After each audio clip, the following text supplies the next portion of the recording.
Sa nalalapit na Semana Santa at summer vacation, tiniyak ng pambansang pulisya ang pinaigting na police visibility.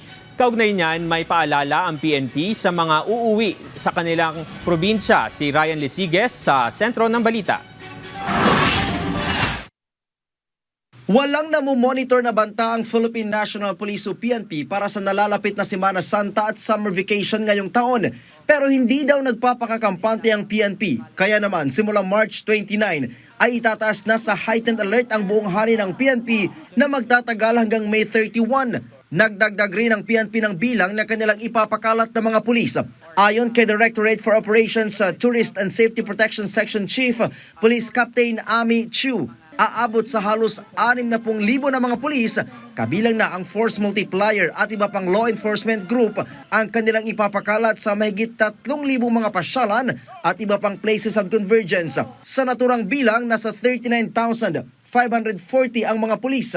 As we approach the observance of the Holy Week, the Philippine National Police is fully prepared to ensure the safety, security, and orderliness of the public under our nationwide program Ligtas Semana Santa 2026. Layon ng kanilang deployment na maging payapa ang pagdiriwang ng bakasyon ngayong taon. The PNP has intensified or maximized the police visibility through foot patrol and establishment of assistance desk and coordination with our local government agency and tourism stakeholders. Ang PNP Highway Patrol Group magpapakalat din ng mga tauhan sa mga bus terminals.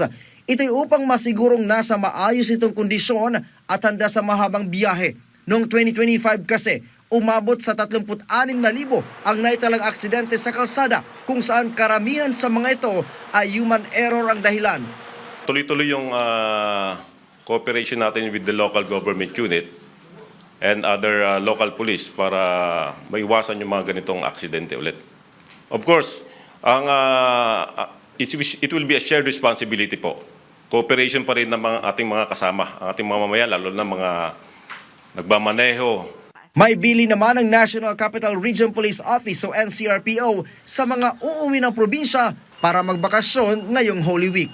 Yung mga madaling makuhang gamit or mainit sa mata, itago na natin. At kung meron tayong mga pinagkakatiwalaang kapitbahay or kabarangay na pwedeng tumingin-tingin dun sa ating mga tahanan para i-check from time to time, gawin po natin. At kung halimbawa man po na meron tayong pwedeng i-install ng mga CCTV. Ryan Lisiges para sa Pambansang TV sa Bagong Pilipinas.